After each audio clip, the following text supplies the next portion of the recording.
نہیں توڑتا تو زمین پر نسل انسانی کا وجود ہی باقی نہیں رہے گا۔ تو بنیادی طور پر میں جس انقلاب کی بات کر رہا ہوں وہ نسل انسانی کی بقا کا بھی واحد موقع ہے۔ اگر آپ یہ جاننا چاہتے ہیں کہ آپ لمحے موجود میں زندہ ہیں یا خود کو نفسیاتی ٹائم کی قید میں دے چکے ہیں، تو اس کا ایک سادہ سا طریقہ ہے۔ خود سے یہ پوچھیں کہ جو بھی میں کر رہا ہوں کیا مجھے اس میں لطف مل رہا ہے، ایزی محسوس کر رہا ہوں، ہلکا پھلکا ہونے کا احساس مل رہا ہے؟ اگر اس سوال کا جواب نہ میں ملے تو جان لیں کہ آپ لمحے موجود سے یعنی خود زندگی سے کٹ چکے ہیں اور نفسیاتی ٹائم نے آپ کی زندگی، آپ کے لمحے موجود کو ڈھانپ لیا ہے۔ وہ لوگ کہ جو زندگی کو جہد مسلسل کہتے یا سمجھتے ہیں، یا وہ لوگ کہ جو زندگی کو بوجھ قرار دیتے ہیں، یہ وہی لوگ ہیں جو لمحے موجود سے کٹ کر نفسیاتی ٹائم کے شکنجے میں جکڑے جا چکے ہیں۔ اگر آپ کی زندگی میں بھی یہی ہو رہا ہے، یعنی جو بھی آپ کر رہے ہیں اس میں آپ کو مزہ نہیں مل رہا، ہلکا پھلکا ہونے کا احساس نہیں ملتا، راحت محسوس نہیں ہوتی، تو بجائے اس کے کہ اس کام کو ہی تبدیل کریں، خود سے ایک سوال پوچھیں کہ اس کام کو کیسے کروں؟ میں آپ کو بتاؤں کہ کیا کام کرنے سے بھی اہم سوال یہ ہے کہ کسی بھی کام کو کیسے کریں۔ ہاؤ ہمیشہ وٹ سے اہم سوال ہوتا ہے۔ زندگی میں کچھ بھی کر رہے ہیں، ہمیشہ ایک چیز پر غور کریں، آپ کا فوکس کہاں ہے؟ اس کام پر جو آپ کر رہے ہیں یا اس نتیجے پر جو اس کام کے آخر میں آپ کو ملے گا؟ اگر توجہ نتیجے پر ہے تو یہ نفسیاتی ٹائم ہے، اور اگر توجہ کام پر ہے تو یہ لمحے موجود میں جینا ہے، کیونکہ اس کا مطلب ہے کہ آپ جو ہے اسے قبول کر رہے ہیں، ازنس کو آپ قبول کر رہے ہیں۔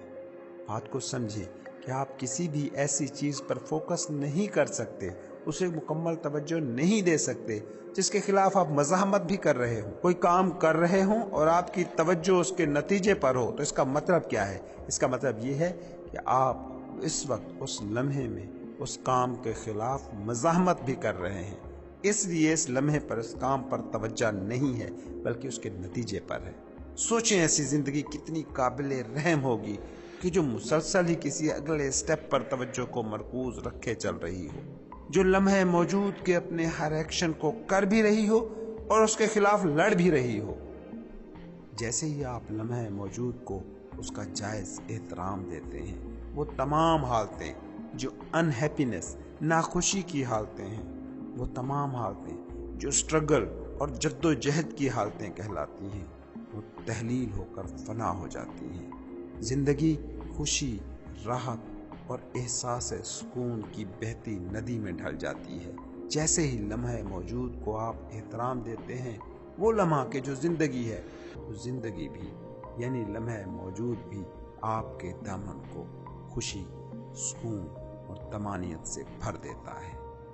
جب آپ لمحے موجود کی آگہی سے باخبر رہتے ہوئے اپنا ہر قدم اٹھاتے ہیں، اپنا ہر کام کرتے ہیں، چاہے یہ قدم کتنا ہی چھوٹا کیوں نہ ہو، چاہے یہ کام کتنا ہی بڑا، کتنا ہی چھوٹا کیوں نہ ہو، تو جو بھی کچھ آپ کریں گے وہ معیاری ہوگا۔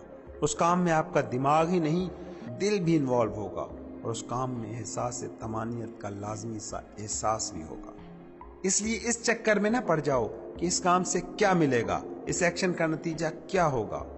جاب کرتے ہوئے کسی تفریحی مقام پر ہونا اور تفریحی مقام پر بیٹھے ہوئے جاب کے بارے میں سوچتے رہنے والے لوگوں کی زندگی اور خوشی کا کوئی تعلق باقی نہیں رہ جاتا۔ اپنے ایکشن کو ان نتائج سے نتھی کرنا چھوڑ دیں۔ لمحے موجود میں جو بھی ایکشن آپ کر رہے ہیں، جو بھی کام آپ کر رہے ہیں، مکمل فوکس اسی کو دیں۔ آپ کے ایکشن کے نتائج، آپ کی کوششوں کے ثمر، آپ کی محنت کا پھل اسی معیار کے مطابق ہوگا جو آپ اس وقت یعنی لمحے موجود میں اپنے کام کو دے رہے ہیں۔ ایک کام کرتے ہوئے آپ کی توجہ اس کے نتیجے پر ہے یا کسی اور خیال میں ہے تو اس کا مطلب ہے کہ آپ کے ایکشن، آپ کے کام کی کوالٹی کم تر درجے کی ہے۔ اب کم تر درجے کے ایکشن سے اگر آپ اعلیٰ درجے کے نتائج کی توقع لے کر بیٹھے ہیں تو مایوسی اور جھنجھلاہٹ تو یقیناً آپ کا مقدر ہوگی ہی۔ آپ دفتر میں ہیں، کھیت میں ہیں، دکان پر ہیں، یا اپنے شاندار ذاتی آفس میں پوری توجہ اپنے لمحے موجود کے ایکشن کو دیں۔ یہ مادی کامیابی کا ہی فارمولہ نہیں، روحانی عمل بھی ہے۔ روحانیت کے بارے میں آپ کو بہت سی غلط فہمیاں ہیں۔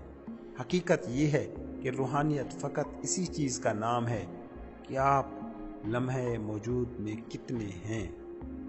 لمحے موجود میں اپنے ہر فعل کو پوری توجہ دیں، اس کے نتیجے پر کوئی توجہ نہ رکھیں۔ یہ بڑی روحانی مشق ہے۔ برصغیر کی